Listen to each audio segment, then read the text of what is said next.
This is Arab Talk on KPOO 89.5 FM in San Francisco. This is Arab Talk with Jess and Jamal. I'm Jess Ghannam. And I'm Jamal Dejani. Well, Jamal, to all of our listeners and our viewers from wherever they are in the world, from here in the Bay to the Middle East, North Africa, Africa proper, Europe and beyond, Latin America, wherever you are in the world, the COVID epidemic and the virus spread has gotten much worse since our last show.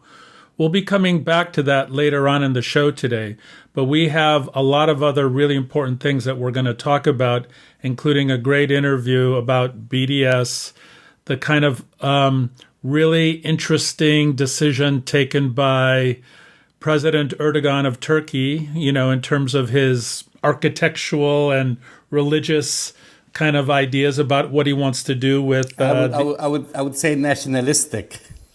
Yeah, absolutely. I was trying to give him a little bit of a benefit of the doubt, but clearly nationalistic ideas. And then later on in the show, Jamal, we'll come back and we'll talk about we continue to report from Northern California in our shelter-in-place location, but each week the situation continues to worsen significantly. We'll come back at that at the end of the show, but we should get to this really important interview on BDS. That's right, just 3 human rights activists, 2 Jewish Israeli dissidents, and a Palestinian from Gaza are actually now facing trial in Berlin for disrupting an event which was held in June 2017. So this has been ongoing for the past 3 years. The case is coming into trial. It has been tried, appealed, and so forth. It's coming back into trial in August of this year. They disrupted this event at the Humboldt University in Berlin for a member of the Israeli Knesset Aliza Lavie. Their case is now known as the Humboldt 3. Ronnie Barkan is one of those dissidents. He spoke to us from Palestine. Let's watch. As the reality of Israel's pending annexation of parts of the West Bank looms and apartheid practices continue on the ground, activists who speak up about Israel's crimes against humanity face state persecution, even in so-called Western democracies. 3 human rights activists, 2 Jewish Israeli dissidents, and a Palestinian are facing trial in Berlin for disrupting an event which was held in June 2017 at the Humboldt University for a member of the Israeli Knesset Aliza Lavie. The 3 activists were charged with 2 counts of criminal offenses. Trespassing is one, and assault. The 3 say that they protested her complicity in war crimes and crimes against humanity. Joining us from his shelter in place because of the COVID-19 now, from Palestine, one of those activists, Ronnie Barkan, who describes himself as a privileged Israeli Jew living in the belly of the apartheid beast. Welcome again to Arab Talk, Ronnie. Thank you very much. Thanks, Jamal, for having me. So first, I want to start with your case in Berlin, because it's still pending. And so what are the latest updates? What really happened, just briefly, for our listeners on KPOO San Francisco 89.5 FM, and of course for our viewers on Facebook and YouTube? So we are actually facing a trial which is scheduled for August 3rd. This will not be the first time we're going to court on that matter. In 2019, we had a couple of hearings. It was in March 2019, where we were taken to court, the 3 that you mentioned, for criminal charges of trespassing and assault.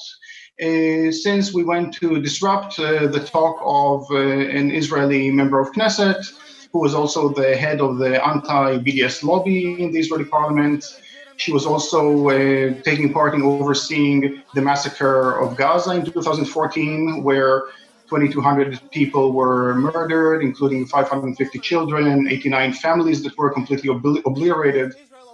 And if that is not bad enough, She was also the head of the Israeli mission to Strasbourg, to the European committee, which basically where she defended Israeli crimes, including the torture and arrest of Palestinian minors, and including the shooting of unarmed demonstrators in Gaza.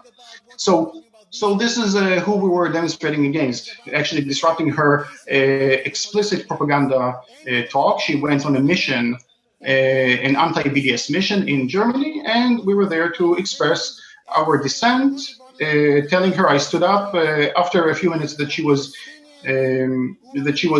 speaking. We can go into the details, but after a few minutes that she was speaking, I stood up and said that she was not a legitimate representative. She was a representative of a criminal apartheid regime. I was holding the UN report on Israeli apartheid in my hand, which squarely blames Israel for practicing the crime of apartheid, which is a crime against humanity. I quoted from that report. I even handed her the report as I was escorted out of that room a few minutes later. Then my colleague, Stavit Sinai, she's also an Israeli dissident. She stood up. She spoke mostly in Hebrew, accusing Aliza Lavie of these crimes that I mentioned. She told her that she has the blood of the children of Gaza on her hands.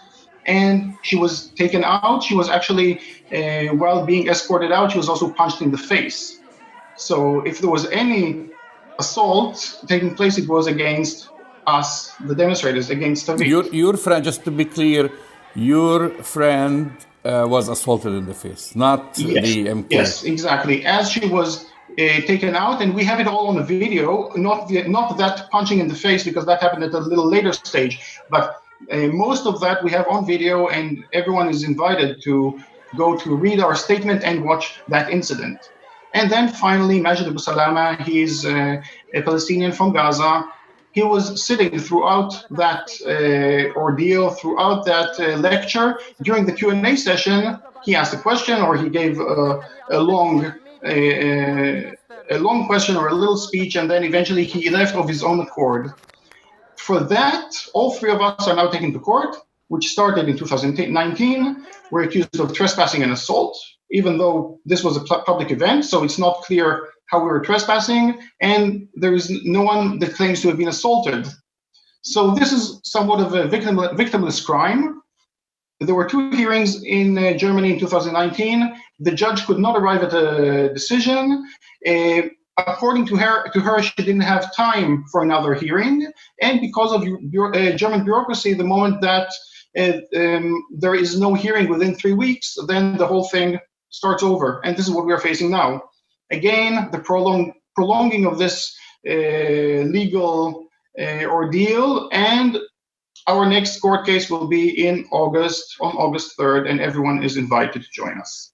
So what were you doing in Germany? I mean, the three of you, why did this happen in Germany? I mean, did you go specifically to Berlin, or you were living in Berlin at the time? Yes, so we're all based in Berlin these days. I mean, I'm now speaking to you from Palestine, but I am still considered to be living in Berlin. Personally, I moved to Berlin because I feel that this is where I can be most effective in challenging Zionism and challenging Israeli crimes. And all three of us, the other two, Stavit and Majid, are students. Stavit actually finished her PhD recently in a German university, and now we are simply based in Berlin and obviously active on many causes, including obviously for Palestinian rights and against the Israeli crimes that unfortunately Germany is very much involved in. And this is personally why I'm in Berlin, because I see that place, Germany as a whole, and Berlin in particular, as being pretty much the last standing bastion for Zionism. They are the most supportive of, or blindly supporting, Israel no matter what. And this goes as far as the German notion of what is called the Staatsräson, the reasoning of the state of Germany, according to German society, which is something that is above any law. The reasoning of existence for the German state, post-Nazi German state, is to protect the state of Israel no matter what. And that no matter what is very important in that context. So I mean, you as an Israeli, I mean, we've talked before. We've had you on the show. You're a supporter of the boycott, divestment, and sanctions movement, the BDS, targeting Israel. Why do you think that this is an effective way to bring attention to what's happening in Palestine? I mean, it looks like, because I've seen there are now laws, especially in the United States and Europe, targeting activists like yourself because of BDS, when people were applauded and praised when they did the same thing, targeting apartheid South Africa. Exactly, and I'm very happy that you make this connection, because this is pretty much what it's about. I would be concerned if we wouldn't be targeted for this type of action.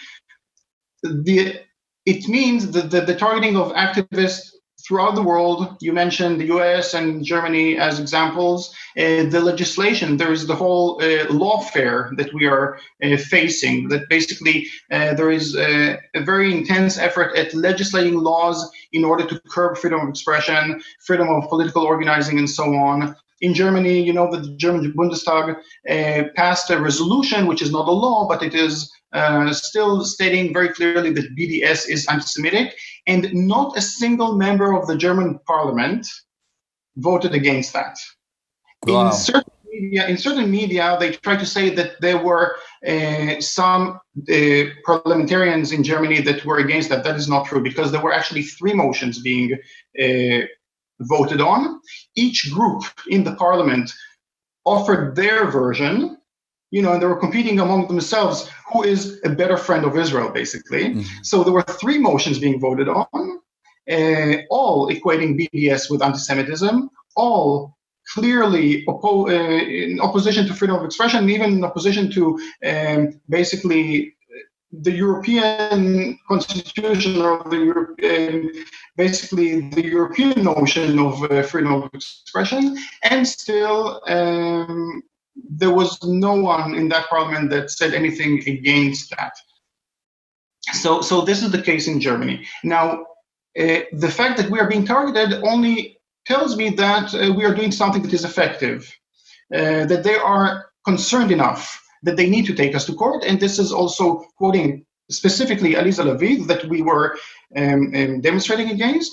You know that there is actually a ministry in Israel which is called the Ministry of Strategic Affairs, but its Hebrew name also has the name Hasbara in it. Hasbara is basically an Israeli euphemism for propaganda.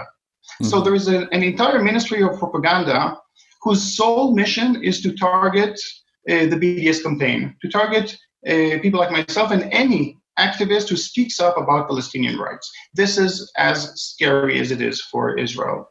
So they're investing all this money and all this energy and go around the world speaking about trying to sell Israel like you sell toothpaste and so on, instead of simply acknowledging that this land that I'm sitting on right now is not only a land for one and only one type of people, but rather a land for all the sons and daughters of the land, all the 20 million, roughly 20 million sons and daughters of this land, which, you know, they are also part of, given all the complexity involved, being colonizers and occupiers and so on for the past 7 decades.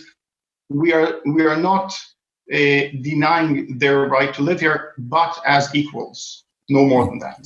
This is, and by demanding equality, basically this, simply by demanding equality and the rights of minorities and multiculturalism, but simply by doing that, we are abolishing Zionism, because Zionism is based on the exact opposite notions of that.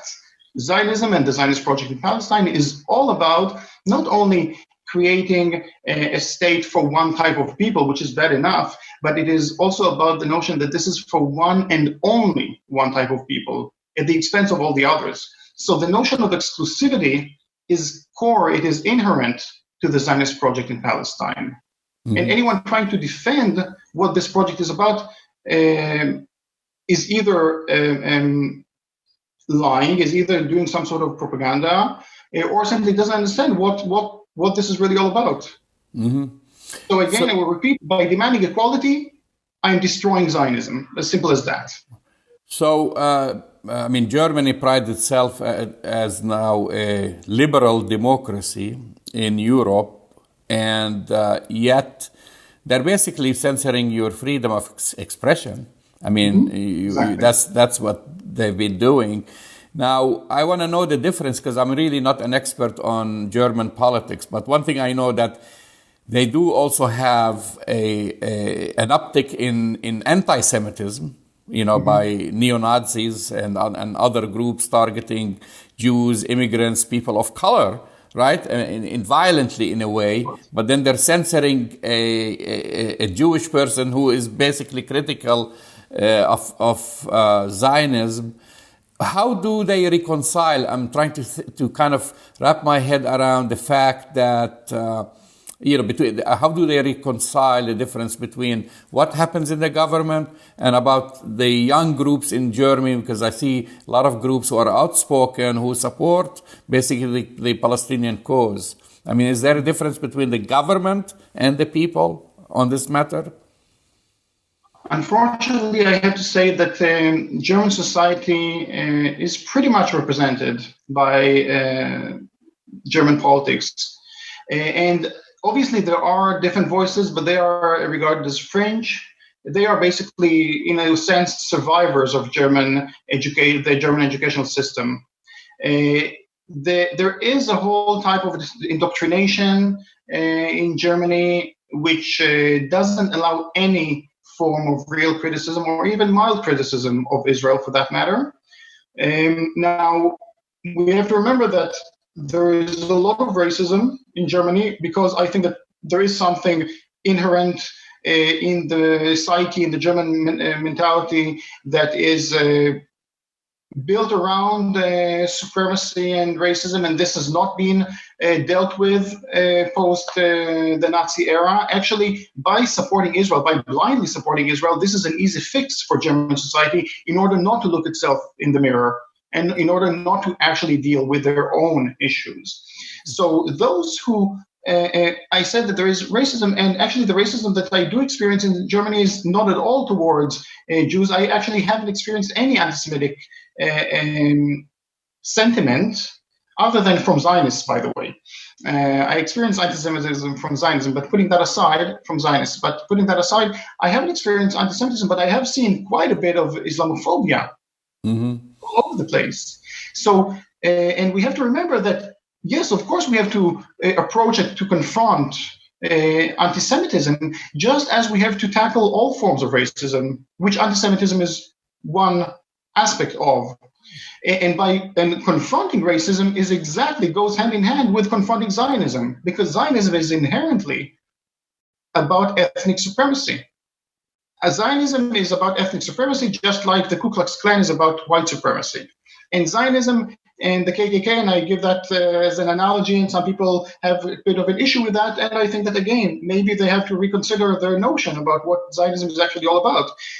Zionism is based on the whole notion of ethnic supremacy, of differentiating between types of people, between some people who are regarded as the Übermenschen, the superhumans, and the Untermenschen, the subhumans. And they do this based on ethnicity. And also, they don't have a very good definition for who fits into each category, but they still do it. And this is very similar to the discourse of white supremacists. The only difference is that in Israel, we have an entire state that is built on that notion of supremacy. Well, talking about Israel now, since you are there on the ground, what do you think of Netanyahu's so-called annexation plan? Has it turned into a fiasco? I mean, there was this big euphoria about it. Now it's kind of like fizzling away. I'm not sure if this is the case or they're just buying some time. I believe that they are buying some time. And also, unfortunately, I think that they can do pretty much what they want without suffering too much repercussions. So I think that they are kind of trying to reevaluate their situation here because they got some heat for the annexation plan and so on, and but I think that it is still on the table. Now, we do have to remember that in practice, it doesn't change so much on the ground. So most of the things that the annexation plan offers are things that are anyway being carried out by Israel. The annexation plan is a direct continuation of the recently legislated Jewish nation-state law. The Jewish nation-state law, if you remember, got a lot of attention in the media. A lot of criticism was leveled against Israel for that law, which says certain things in a very explicit way. And many people said, because of that law, Israel is becoming an apartheid state. And what I have to say, both about the annexation and about that Jewish nation-state law, is that actually Israel is not becoming an apartheid state. It was always an apartheid state. It was always practicing the same things that are offered in the annexation plan. The only thing is that things are becoming more explicit, more sort of, they are now out in the open. And this is not necessarily a bad thing. Whatever was implicit has now become explicit with that law and with that annexation plan, whether it is implemented or not. I hope it will not be implemented, but I'm saying that even if it will be implemented, it just doesn't change so many things on the ground as people think. The difference is that those who still have some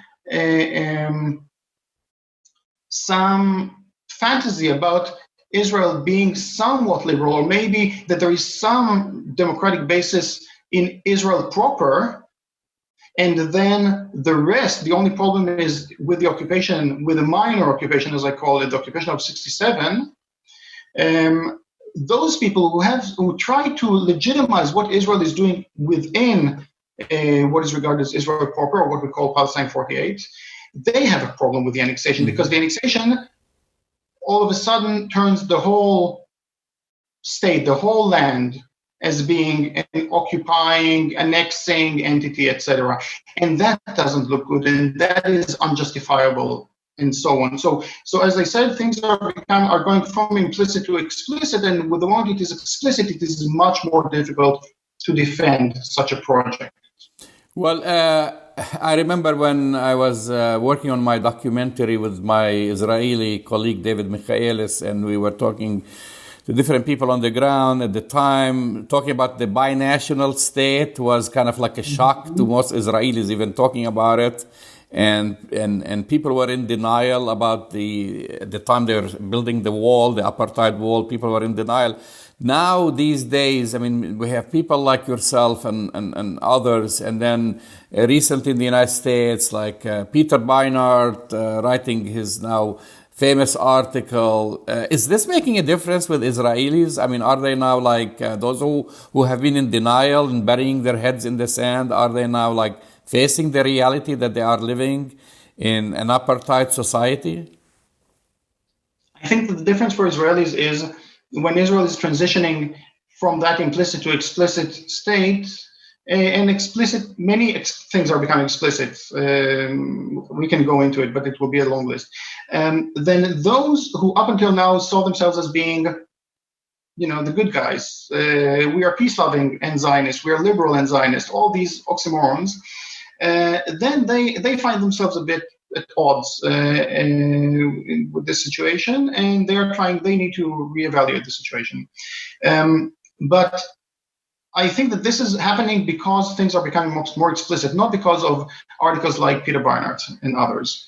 These articles by Beinart are actually affecting more of the perception outside of Israel-Palestine rather than inside, which is actually very important. The reason that I'm active in doing BDS work, etc., is exactly because I care much more about what the world thinks about the situation rather than what Israelis think. I think that actually their views will only become relevant once we end Israeli crimes, and then we'll have to build something together based on equality, multiculturalism, and so on. At the moment, we have to abolish apartheid, we have to abolish Israeli crimes, and for that we need your help. We need the help of the world to do this. So, articles like Beinart's. I have to acknowledge that Beinart is going through a certain process. And we see many Zionists doing that. And this process for Beinart is taking decades. But throughout, he basically invested his entire life to being an apologist for Israel, to defending Israeli crimes over and over again. And the worst type of propaganda is exactly that which tries to say, yes, Israel is doing something, some things that are bad, but look, inherently there is something good that we have to protect. There is something that is still we have to support about Zionism and that Zionist project, etc., rather than acknowledging what this Zionist project is really all about. And Barnard is still not there. He still hasn't realized. He still hasn't abandoned Zionism. Or in other words, he hasn't chosen humanism over Zionism. Mm-hmm. The moment he does that, then and only then I will actually be able to give him credit. Until that point in time, he is still acting as an apologist. And I can dissect the very long article that he wrote, but basically, and I wrote about that on Twitter and Facebook, etc. But basically, you mentioned binationalism, for example. Binationalism, and he mentions it as well. And he offers that as an option for the future. The only problem is that binationalism can work in a place like Belgium, for example. Binationalism in the context of Israel-Palestine is not feasible for the simple reason that that notion of Zionism, that notion of so-called Israeli nationality, is based inherently about denying the other type of people, especially if they are the indigenous people to this land. So trying to claim that there is some sort of a binationalistic entity that can be built in the future by legitimizing that ethnic supremacist notion of one of the two nationalities is unacceptable. It also doesn't work. It won't work. It will never work. Actually, I also have to say another thing. At the very least, we have to speak about trinationalism, not binationalism, because not only that we have the Zionists and the Palestinians who speak their, let's put it in quote unquote, a nationalistic discourse. There is also at least a third group, which are the anti-Zionist Jews, and there's quite a few of them, and they don't want anything to do with the state. They are not going to participate in any of that. They are not participating in the parliament and none of that. And they actually live as a secluded community exactly for self-preservation, because the Zionist state doesn't respect even their rights as Jews, because they are not Zionists, they are anti-Zionist. And you see the worst expressions of anti-Semitism, really, I mean, things that could be regarded as clearly the worst expressions of Zionism, of anti-Semitism in 2020, for example, happening in Jerusalem by the Israeli police against these anti-Zionist Jews. So the Zionist state doesn't even protect the rights of Jews. They only protect the rights of certain types of Jews. So, but in any case, why speak of a nationalistic discourse when we can do something far better than that and demand full equality and full rights for all the people of this land? And I mentioned before, there are roughly 20 million stakeholders. Only roughly 7 million are among the privileged group that I belong to. Mm-hmm. And then there's another roughly 6 or 7 million who are living on this land, but as clearly either unequal citizens or military subjects living in very harsh conditions in the West Bank and the Gaza Strip. And then there's another 6 million who are actually living as refugees in forced exile for the past 7 decades for the sole crime of having the wrong ethnicity. So when we talk about resolving the situation, we must take all 20 million people into account. If we don't do that, we are not dealing with the situation. And actually, if we are only talking about a certain portion, a segment of this population, then we're actually helping Zionist propaganda. And this is what we hear a lot from people like Barnard and others. First of all, they focus only on the occupation of the West Bank, what I call the minor occupation. Not because I belittle that type of occupation. It is a brutal and harsh occupation, but it's not even the main issue. The issue is not the occupation of 67, it is the occupation of 48 and the apartheid and the colonialist structure of that state. This is what it is about. 67, the occupation of 67 is only the latest in that chain of occupations and annexations and so on. Actually, not the latest. There's been even later parts coming up. So this is what we have to do. We have to demand full equality. We have to demand the rights of all the people. You're absolutely right. I mean, it's what Zionism is really all about. Yeah, it's really about demanding full equality. Otherwise, you're not going to resolve the problem. Listen, Ronnie, I want to thank you for taking the time to speaking to us. I want to also please keep us updated with you about your case in Berlin. You said in August is the next court. Yes, 3rd of August is the next hearing. Please go to medium.com/Humboldt3 to get updated. We also have a fundraiser because we need to cover our legal expenses that are mounting. So if any of the viewers is willing to help us, you're more than welcome. We have a GoFundMe campaign. That's also GoFundMe/F/Humboldt3. But please, yes, get updated, and we will definitely keep that Medium link updated with the latest. And hopefully we will be able to really challenge, and both morally and legally, Israeli crimes in the German court.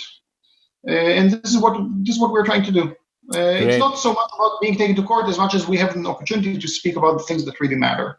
Well, keep up the good work, and I know a lot of people are following you and hearing you out, and hopefully the German court will come to its senses and finds you not guilty for the basically expressing your opinion. Thank you again. Thank you very much. Well, that's the voice of Ronnie Barkan, BDS activist from Palestine. He and one other Israeli Jewish individual, Palestinian, were arrested in 2017. So listen, Jamal, it was a great interview. I have a question for you. And, this came out a little bit in the interview. I think the political landscape has changed pretty dramatically from 2017 until 2020. A lot has happened. I wonder if that's changing the nature of the lawsuit and how it's being perceived right now. Well, Ronnie, of course, describes the situation in Germany very clearly. And he talks about actually, there is a difference, of course, between the people and the government. But the government is, in fact, censoring freedom of speech. That's what he was saying. I mean, here he was, an Israeli Jewish, complaining about an Israeli member of the parliament who he thinks had blood on her hands, that she was responsible for the killing of Palestinians, for the appropriation of land, for the ethnic cleansing. And, in Berlin, or in Germany in general, if you criticize Israel, then you face more repercussion than if you did so in Israel itself. Right. Like, had he interrupted her in, say, Tel Aviv, it would have been easier on him. Absolutely. So they've been going, because Germany, because of its involvement, in the past with the Holocaust, etc., they go out of their way to silence any criticism of Israel. And so that's, if we're talking about this, I don't think as far as Germany, and he said also the racism in Germany, there's an uptick of racism in Germany. Right. And he said, actually, there is anti-Semitism, of course, but it's mostly Islamophobia and anti-immigrant sentiment. Right. So he's battling, you have these different factors. By the way, he also talked about the Peter Beinart interview, and he has his own criticism regarding this, because, he said the same thing. Yeah, I appreciate this kind of change in the attitude, but Peter Beinart and others, because remember, Ronnie grew up in there. He's not like a backseat, quarterback sitting all the way in the United States. He lived there. And he considered himself, and Jewish, of course. He's proud of his Jewish heritage, but he's anti-Zionist. And he wants to he is a big believer in a secular state for all its people. That's the only solution that he sees. He's been fighting for this back on the ground there. And also in Europe, where I think his friend, she is the other Jewish Israeli dissident. She's, I think, completing her PhD in Berlin, or one of them is completing. So they're students. They were, partaking at the university, and he goes back and forth. So he's also living there. So what he was describing is that number one, he also says, because that's the subject you and I will be talking about, is pretty much the only answer what they do is, and the only pressure you can exercise now is to put that BDS pressure on Israel. Absolutely. It was a really good interview, and it really speaks, I think, to the power of BDS. And we're going to kind of transition into that in a few minutes. I want to come back to this point because I do think that there has been a substantial change, not for the better necessarily, between 2017, when this first happened, and now 2020. There is an increase in Islamophobia. There's an increase in anti-immigrant sentiment. And there's this kind of, resurgence of kind of German and European nationalism. I mean, that's going to be a subtext of our show in many segments. And it'll be kind of interesting to see how this plays out. Berlin historically has always been the most progressive of the major cities. It's now the capital of Germany, obviously, and has always been the most progressive. But not sure how this is going to play out, Jamal. It's going to be kind of interesting to see how this all plays out. Yeah, well, maybe we'll have to have a follow-up interview with him because, as I said, the case comes back into court in August. Yeah, it's coming up. And they face criminal charges. Right. Even though they themselves, there is a video which we will be showing, they were themselves who were under attack. That's they were right. accused of disrupting the peace and violence, which they didn't. Basically, so this is a criminal charge that can end them up in jail.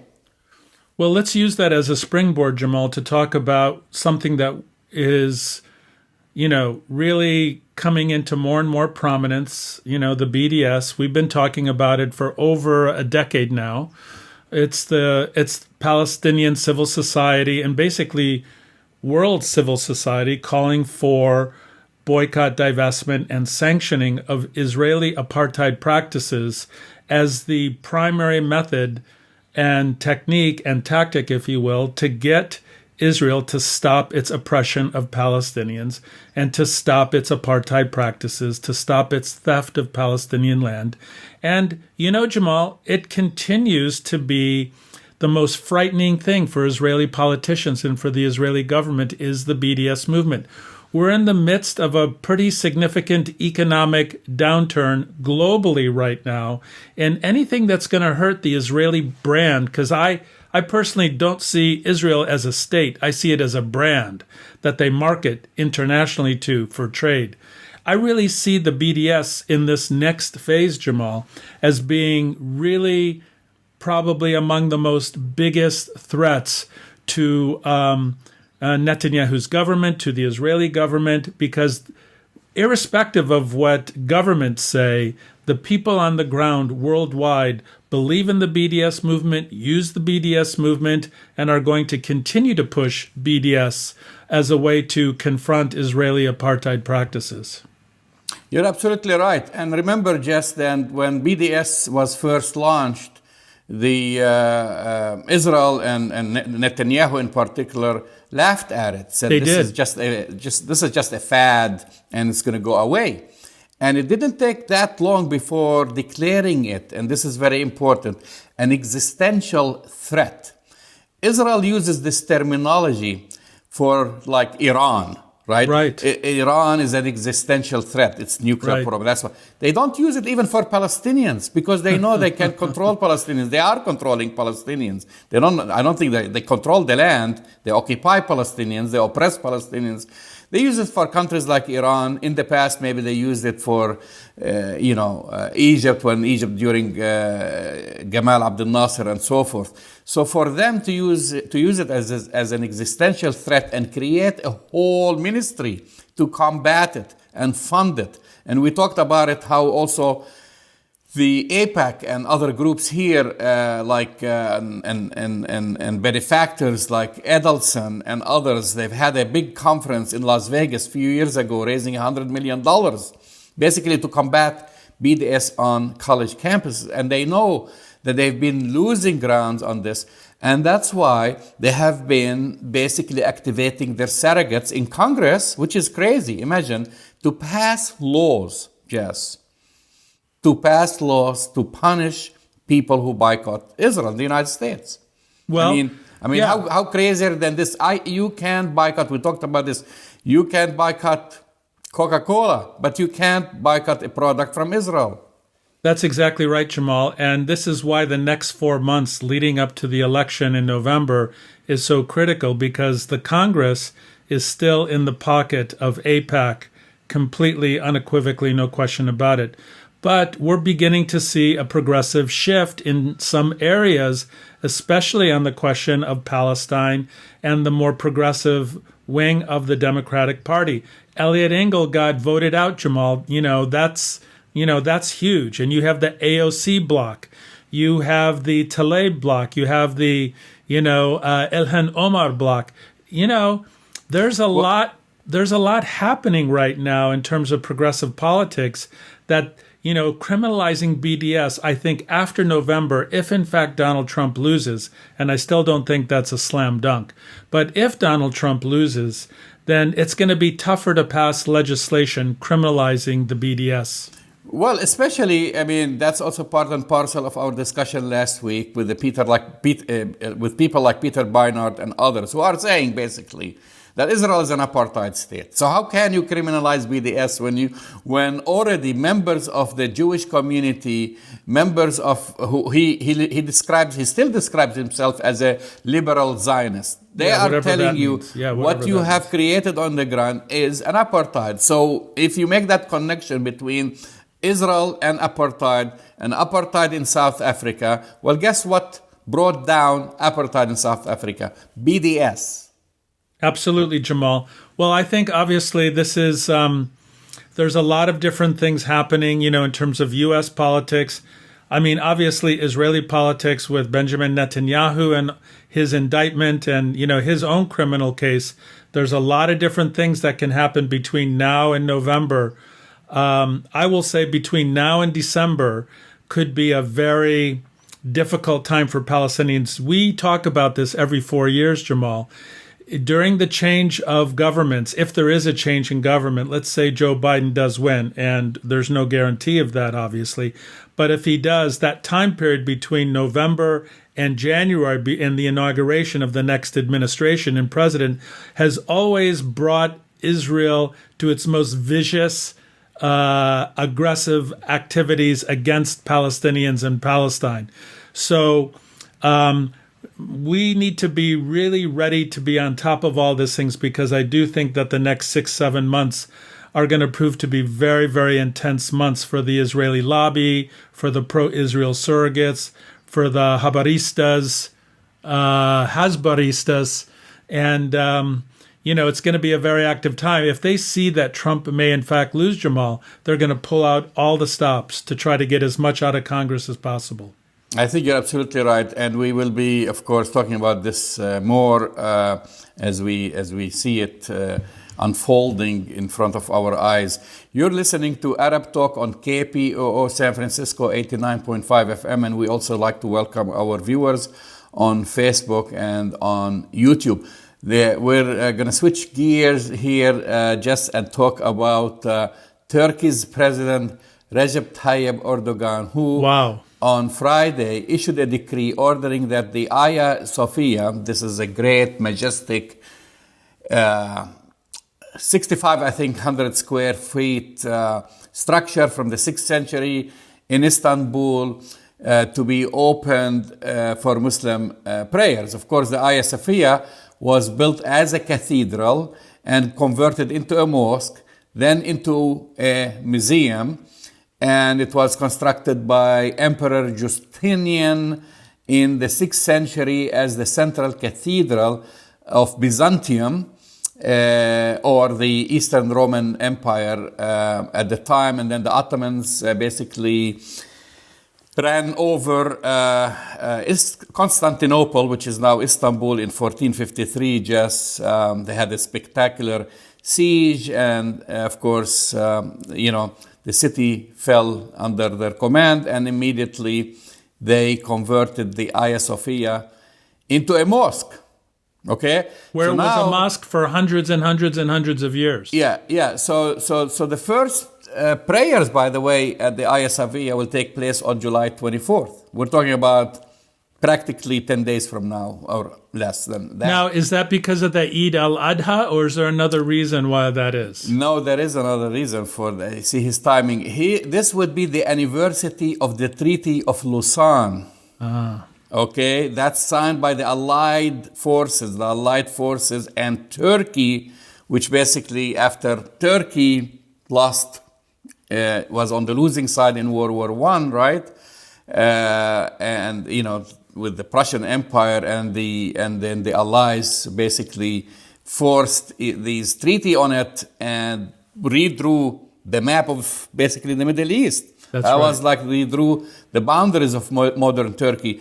So this is where I would say the nationalism aspect, which people are reading different things into it, because I think, and then you could tell me your thoughts, but I think has less to do with religion. Even though people say, well, he's from the Islamists, Recep Tayyip Erdogan, because he's a big player. He wheels, Yes. He likes to wheel and deal. So this is a message telling the Europeans and the Western powers, we're back, we want our old glory days. You cannot just keep basically stepping over Turkey, playing a game because they've been playing, especially the EU with Turkey, football, saying right. that they can be part of the EU. No, they cannot be part of the EU. So he's trying to reclaim that position. And then the other part is a message also to Saudi Arabia and other places, Iran, that the center of Islam, the glory of Islam now returns to Istanbul, not Mecca. Remember when even during the Ottoman Empire, the Ottomans brought the relics of some relics from the Prophet Muhammad and wherever and others, and brought it into Istanbul and built beautiful mosques. Not just the Hagia Sophia was converted, basically they added the minarets and the mihrab to it and other things, but also they built the Blue Mosque and several other mosques. So he wants to bring back that whole glory from the political kind of aspect, and he's playing both sides basically. Yeah, I think you're exactly right, Jamal, and I think part of what happens right now, as with a lot of leaders like Erdogan, they're in a tough spot right now. There's some there's significant economic problems going on in Turkey right now. They also have a huge refugee issue and problem that they're dealing with. In addition to that, his own popularity has taken a bit of a hit. So he has a lot of different moving parts that he has to deal with right now in terms of how he's positioning himself on the world stage. He has been, being cozy with Putin quite a bit lately and has been thumbing his nose at the EU and at the United States. I think you're probably right that bringing up all that nationalistic fervor is probably primary over the kind of religious element of converting this to, or we should say reconverting this to a mosque, because it was a mosque for, hundreds and hundreds of years after 1453. I will say, though, that I'm not sure how this is going to play, in terms of the home front. I think this is more of kind of outwardly focused, because Turkey is actually having a lot of problems right now, Jamal. So my question to you, is this message, who's the audience for this? Is it national? Is it international? Who is really the audience for this announcement? Well, I think it's multiple audiences, to tell you the truth, Jess. He's sending a message to the West. Don't mess with us. And by the way, because, there is also a long feud between Turkey and Greece. And right. NATO, a member of both of them are members of NATO and the EU. And also, let's also say that this is not unusual. I mean, the Great Mosque of Cordoba in Spain basically was the most important mosque in entire Europe, and of course under the Muslim Islamic community for Andalus for centuries. And Spain refuses to allow Muslims to pray there, and it's now they conduct mass there, but Muslims are prevented.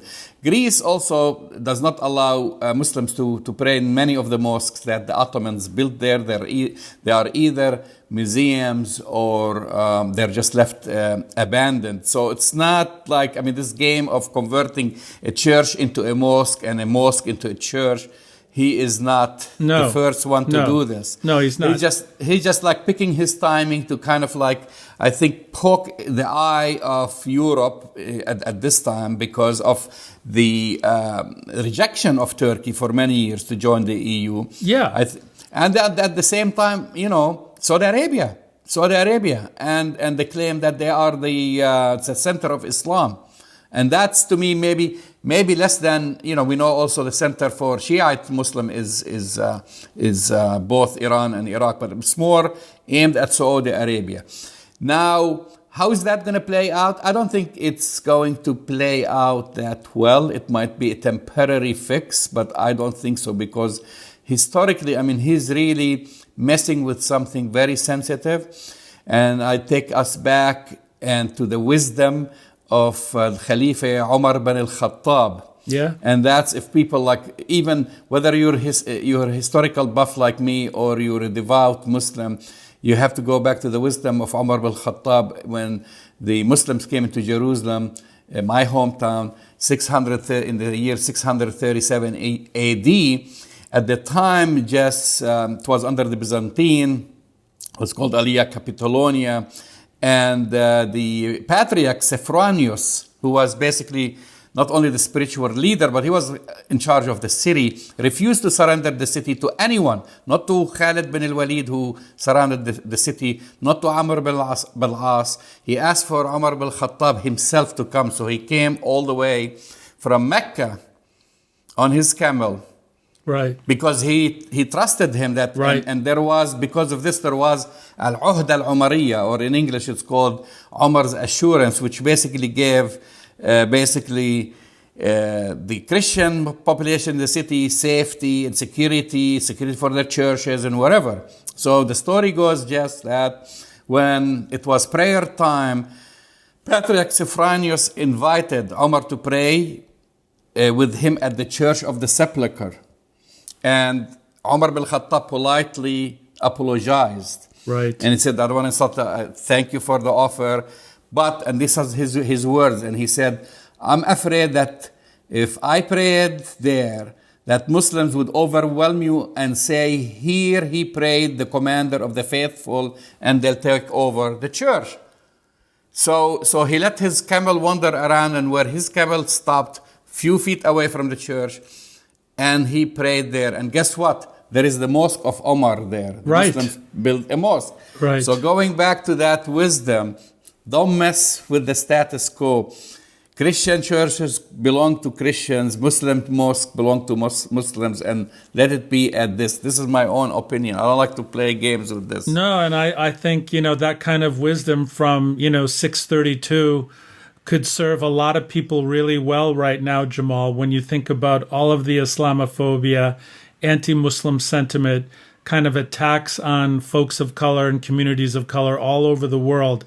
That kind of wisdom and acceptance is something we should all, be engaged with right now. So that wisdom, albeit old, is as fresh and important now as it was in 632, Jamal. That's right. So quickly, Jess, we have a few minutes. I know you don't have good news. Let's get with it. Okay, but since this is Arab Talk, Jamal, I want to give you a research study that came from some Israeli researchers, which will tell you how bad things are. So the Israelis had so-called crushed the coronavirus pandemic, and they had flattened the curve. They had done really well. And so what the Israelis decided to do about a month ago, Jamal, is start to relax things. And so they sent kids back to school. They allowed public gatherings like weddings and things like that. And 1 month later, Jamal, guess what's happening among Israelis right now? The COVID epidemic is exploding out of control. the reason I'm saying this is that you have people in Washington, D.C. who are saying, let's send our kids back to school. There's no evidence that kids going back to school will cause any problems. Well, in fact, there's plenty of evidence to say that sending kids back to school without protections and without careful consideration of all the scientific facts could be deeply damaging. The bad news, Jamal, is 1 week later, the situation with the COVID virus is probably 10 times worse now than it was just a week ago. So again, we're talking about Florida, we're talking about Arizona, we're talking about Alabama, we're talking about Louisiana, we're talking about Texas, Arizona, and here in California, it is ravaging the United States, and we still don't have a national policy, which is really the reason. In fact, the governor of Oklahoma, Jamal, was one of the, no, I'm not going to mandate a mask. It's a personal choice, which is really a completely stupid thing to say. And now he has contracted the COVID virus. It's really bad, Jamal. I don't know what else to tell you. We're on track to have probably 240,000 deaths in the United States within, by the end of the year, if not sooner. It's out of control. And yet we still have people in Washington and we still have governors who are getting in front of people and saying, wearing a mask is a personal choice. I'm not going to mandate it. So the lack of national leadership on this from the Trump administration and from the president himself is not only damaging, but it's killing people every day. Well, it's terrible. Like I know every time we speak about it, Jess, and the news keep getting worse. The message is really for those, I don't want to use the words, but wear the damn mask and stay at home. And we cannot send children to school until we bend that curve, right? It's really, but here's the thing, Jamal. It tells you how narcissistic not only the Trump administration is and the president is, but how narcissistic many Americans are. For an American or any human being to say, it's my right to not wear a mask, is really speaking a kind of selfishness and narcissism. It's not about the individual person. It's not about you. It's about protecting your community. It's about protecting your family. It's about protecting people around you. To really think about it as a free speech or a freedom of choice thing is the message that is causing, I think, the harm for a lot of places in the United States. And I'm sorry to tell you this, Jamal. This is not even the worst of it. It's going to get much worse. Well, you've been listening to Arab Talk on KPOO San Francisco 89.5 FM. Go to our website, arabtalkradio.com, to download the latest episodes, and all our archive is there for you. And we want to thank you, and we'll talk to you next week.